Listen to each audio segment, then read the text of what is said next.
Cynthia, j'espère que vous allez bien. Aujourd'hui, je vous reviens avec un tutoriel maquillage. Vous m'en avez demandé beaucoup ces temps-ci, alors je vais essayer d'en faire un peu plus qu'à l'habitude. Et je fais aujourd'hui une vidéo qui m'a été demandée maintes fois depuis les débuts de ma chaîne, il y a bientôt 5 ans. C'est la fameuse vidéo pour les peaux métisses ou mat. J'avais déjà fait une sur les peaux noires. Si vous n'aviez pas vu, je vais vous remettre le lien juste ici. J'avais fait aussi pour les paupières asiatiques si vous n'aviez pas vu. Mais si vous avez d'autres questions, d'autres suggestions de modèles, de femmes pour moi, n'hésitez pas parce que j'aime ça vraiment avoir une belle brochette de femmes, une belle panoplie sur ma chaîne, pas toujours me maquiller moi. Ma lumière arrête pas de clignoter, je sais pas pourquoi. Donc vous allez voir dans quelques instants ma modèle qui s'appelle Solena, elle est super belle, donc c'était vraiment un plaisir de la maquiller, très facile à embellir cette fille-là, franchement. J'ai oublié de lui demander ses origines d'ailleurs, je suis en train de penser, donc je vous les écrirai en bas pour celles qui sont curieuses. Donc comme le terme peau mate, c'est un terme très vaste, je peux pas vous donner des conseils spécifiques comme je pourrais donner mettons à une peau noire ou à une fille qui est asiatique. Là il y a vraiment comment dire des choses à faire en maquillage qui vont s'appliquer pas mal à toutes les femmes, mais peau mate comme j'ai expliqué à cause de la diversité des origines, il n'y a pas des conseils vraiment spécifiques que je peux vous donner dans l'intro, donc j'espère juste que le tuto va pouvoir vous inspirer peu importe de où vous venez sur la planète. Et pour les filles qui ont un teint plus porcelaine comme le mien qui sont en train de regarder la vidéo, vous pouvez quand même reproduire le tutoriel, ça va donner un tout autre look mais ça va être beau aussi, je vous le promets. Donc évidemment à part le fond de teint, là on s'entend, le fait pas le fond de teint la même couleur que je vais le faire à Solena, mais tout le reste c'est bon. Donc j'espère que vous allez aimer la vidéo et je vous laisse tout de suite sur les images. Donc je vais commencer avec le maquillage des yeux, mais en attendant je vais aller un peu hydrater la peau parce que c'est toujours mieux. C'est une crème pour peau mixte que je mets. Donc je vais commencer avec le maquillage des yeux tout simplement pour éviter les chutes de fard sur le teint. Donc j'applique une base comme celle-ci. Elle est un petit peu jaune donc c'est bon pour unifier, pour enlever les rougeurs. Avec ta forme des yeux, moi je crois que ça va être plus avantageux de faire comme une espèce de smoky de jour parce que t'as pas un creux qui est très marqué en fait. Ton creux c'est un peu comme une paupière plate, une paupière asiatique. Donc ça va être beau de faire ressortir vraiment juste le tour de l'œil. Donc on va commencer avec un crayon pour ça vu que je veux faire un look un peu smoky. Je vais soulever la paupière par en haut et j'applique le crayon en bordure des cils supérieurs. Donc tout de suite je l'estompe avant que ça sèche.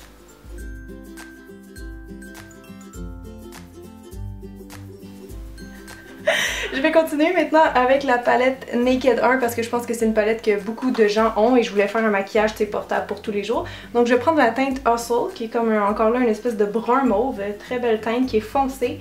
Et ça je vais dans le fond poursuivre à côté du crayon. Donc c'est vraiment un dégradé de bas en haut le smokey eye. Donc on va ajouter un peu de foncé ici sur sa paupière mobile. Plus au coin externe je dirais. Les ombres à paupières, en fait, vous pourriez prendre vraiment n'importe quelle couleur. C'est juste de respecter l'intensité de la couleur selon l'intensité de la peau. Donc une ombre à paupières qui est foncée pour moi peut être pâle sur une peau plus foncée. C'est juste de suivre cette logique-là. Ensuite, il y a cette couleur-là aussi que j'aime beaucoup, Toasted, qui est comme une espèce de rose. Donc tu peux fermer tes yeux. Ça, je vais l'appliquer à côté de l'ombre qu'on vient de mettre, mais plus dans le coin interne pour donner un peu de lumière. Comme ça, je tapote. Et bien sûr ici on vient fondre les deux couleurs ensemble, donc vous repassez une sur l'autre. C'est fun parce qu'avec des yeux bruns en fait on peut se permettre vraiment n'importe quelle couleur, c'est la couleur des yeux qui peut porter le plus de couleurs d'ombre à paupières. Maintenant je vais étirer ça un petit peu vers le sourcil, vers le coin externe, mais ça j'aime mieux utiliser une ombre à paupières mat, donc je vais utiliser Buck qui est comme un brun moyen. J'y vais avec un pinceau rond qui est un petit peu pointu pour pas se rendre trop vite au sourcil. Toi, d'habitude, tu mets quelle couleur sur tes yeux? T'as-tu des préférences? Plus doré. Doré, ouais. C'est sûr, doré, tu te trompes jamais. Ouais, c'est ça. Maintenant, je vais aller prendre la teinte Sidecar, qui est comme une espèce de champagne, mais foncé. Je vais mettre ça plus au coin interne de l'œil. Ça va être comme notre lumière, notre point de lumière. Maintenant, je vais aller balayer une ombre à paupières mat. En fait, c'est pas une ombre à paupières, je vais juste prendre de la poudre pour le visage qui est un peu jaune, la poudre banane de NYX. Je vais mettre ça en dessous du sourcil, juste pour faire aussi un autre point de lumière, mais celui-là, je le veux mat. Donc, on glisse ça en dessous du sourcil, ça va faire un dégradé d'ombre à paupières qui est plus doux. Je vais reprendre la première couleur qu'on a mis, Hustle, l'espèce de brun mauve, avec un pinceau carré comme ça. Je vais aller mettre ça en bas de tes yeux, donc tu peux regarder en haut. Juste au coin externe un peu, ça va agrandir un peu plus les yeux. Puis j'ai dit que je voulais mettre l'accent sur le tour de l'œil. Maintenant, je vais juste rajouter un petit peu d'eyeliner liquide noir. Donc, j'étire encore une fois la paupière par en haut. Et je viens faire un fin trait très proche de la ligne des cils. On veut vraiment juste que ça se fonde avec le crayon qu'on a mis tantôt. Le but, c'est pas de le recouvrir. C'est vraiment juste de faire une illusion que les cils sont plus fournis. Solena, elle a déjà les cils courbés, chanceuse. Fait qu'on va passer direct au mascara. C'est drôle, des fois les cils et les sourcils, je trouve que ça ressemble aux cheveux. Oui. Des fois les filles qui ont les cheveux full épais, ils ont aussi des bons sourcils, des bons cils. Puis ça arrive que les sourcils frisent, que les cils frisent. Maintenant pour les sourcils, on commence bien sûr par les brosser en haut. Et comme on vient de discuter, souvent les sourcils sont un peu comme crépus dans le fond, ils ont comme la même texture que les cheveux. Donc c'est important à la fin toujours de venir mettre un gel pour les discipliner, ça serait le minimum. Tes sourcils sont déjà pas pires, mais je vais quand même les redéfinir un peu plus, leur donner encore plus de style. Donc je vais commencer par utiliser ma palette comme ça de poudre à sourcils d'Anastasia. Vous pouvez y aller avec du noir, mais si vous voulez faire ça un peu plus naturel, un brun foncé aussi ça fait très bien. Cette couleur-là est bonne, donc c'est Ebony, la teinte la plus foncée. Pour la mesure du sourcil, quand j'accote sur le nez, je vois qu'il en manque un petit peu à la fin. Donc je fais comme un mouvement ascendant comme ça. Et je vais ajouter quelques poils à ce niveau-là. Donc là, normalement, si je regarde la technique pour les sourcils, on serait au bon endroit ici en rajoutant ça de poils. Wow. Fait une méchante différence. De ce côté-là aussi, je vais accentuer l'arche.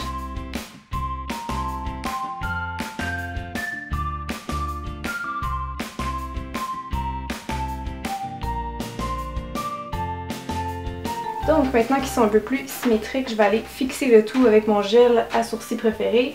C'est celui d'Anastasia. Il n'y a pas de couleur dedans, il fait vraiment juste fixer comme de la colle pendant toute la journée. Ouais. Je vais pas utiliser de base dans ce cas-ci, je vais commencer directement avec le fond de teint. Je vais juste mélanger ces deux-là pour avoir une bonne couleur. Des fois, ce qui arrive avec les peaux, plus elles deviennent foncées, en fait, c'est qu'il va y avoir des zones qui sont plus foncées. C'est fréquent avec les peaux noires que la zone autour de la bouche et le front soit plus foncé et que les joues, le nez soient plus pâles. Donc toi, ça se voit pas tellement. C'est vrai que t'as le nez quand même un peu plus pâle que le front. Donc dans ce cas-là, on a toujours le choix. Soit on met la couleur foncée partout, soit on étire la couleur pâle plus dorée partout. C'est vraiment un choix personnel.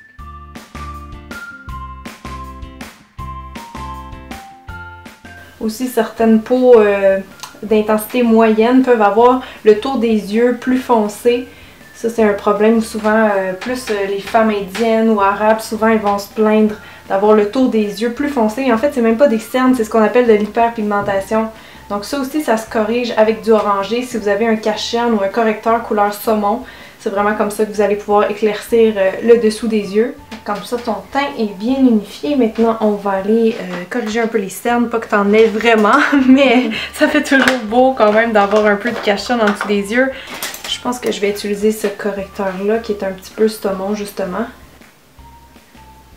J'ai oublié de dire le produit, mais c'est le Salmon Concealer de Eve Pearl. C'est vraiment un produit connu et adoré des maquilleuses. Moi, je l'ai acheté quand je suis allée au IMAT, puis sérieusement, c'est fou, c'est super bon comme produit. Maintenant, on va aller poudrer le tout parce que ça te fait un teint qui est quand même très glowy comme ça. Ouais. C'est beau, mais on veut pas tant que ça. Je vais y aller avec un gros pinceau dans un premier temps, juste pour fixer et matifier un petit peu. Je vais comme juste effleurer la peau comme ça. Donc, comme je dis, une peau qui est noire ou qui est mate, c'est toujours plus lumineux qu'une peau pâle, par exemple. Donc c'est beau de laisser un peu de brillance, mais pas trop, là. Faut pas que tu aies l'air d'avoir super chaud, là, comme en ce moment. Pour le dessous des yeux, je vais utiliser une poudre banane. Tu peux regarder en haut. Encore là, c'est juste pour garder l'effet lumineux. Et il y a aussi 3 beaux bruns dans cette palette-là. Donc avec la teinte la plus foncée, je vais aller faire un léger contouring dans le creux de joue. Ça, je glisse ici en dessous de l'os de la joue. Donc on va le mettre plus en contour du visage. Je reçois beaucoup de questions pour le contouring sur peau noire. Est-ce qu'on peut le faire? Oui, honnêtement, c'est juste, c'est ça, c'est de prendre d'autres couleurs, de l'adapter à sa teinte de peau. Comment il s'appelle? Berry Amour. Donc je vais prendre ce blush-là de Milani. On va y aller subtilement, mais sur la pommette de la joue. Ouais, là, tu connais le truc, faut sourire. Exactement. Donc pour les couleurs, même chose, prenez un blush d'intensité moyenne, laissez faire les petits roses pâles, c'est pas pour vous, mais tous les corails, les couleurs justement plus framboises comme ça, c'est super beau sur les teints moyens à foncé. Donc je fais juste le fondre avec un autre pinceau propre pour qu'on sente vraiment que c'était pas déposé sur la peau, mais comme si ça vient d'en dessous de la peau. Donc pour les points de lumière, je vais utiliser un produit qui est plus posé s'utiliser comme base, mais moi je vais le mettre par-dessus, c'est pas grave, c'est juste comme une espèce de fluide nacré, mais il y a une belle couleur un peu champagne, donc on va tapoter ça légèrement sur le haut des joues, juste pour faire encore plus de lumière. Donc vraiment ça c'est facultatif, mais tu sais pour des sorties là, ça attrape la lumière, donc c'est beau. On le fond comme ça, et là si tu bouges ton visage, voir. Oui, shiny! Maintenant on est rendu aux lèvres et comme vous voyez toute Solena a des très belles lèvres. Donc ce qui est le fun avec ça c'est qu'on peut s'amuser, on peut faire vraiment différents looks. Et aussi tes lèvres sont naturellement de la même couleur, ce qui n'est pas toujours le cas des fois avec des peaux plus foncées. Dans ce cas là il faut toujours mettre soit du fond de teint ou du crayon partout pour unifier. Mais toi ça sera pas nécessaire. Donc ce que je vais faire c'est vous montrer 3 options de rouge à lèvres. On va commencer avec une espèce de beau mauve vibrant comme ça. Hop.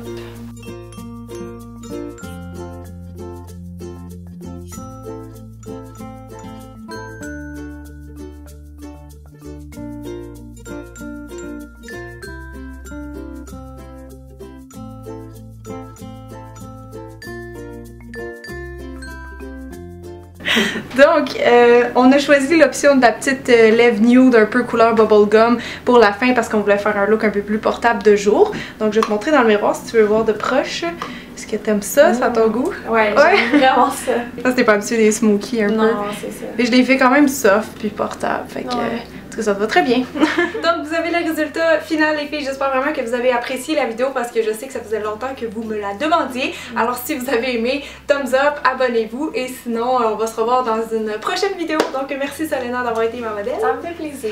Et à la prochaine, bye! Évidemment, mais je trouvais juste qu'en tant que maquilleuse, un produit comme ça, c'est peu cher, c'est pratique à avoir dans sa trousse parce que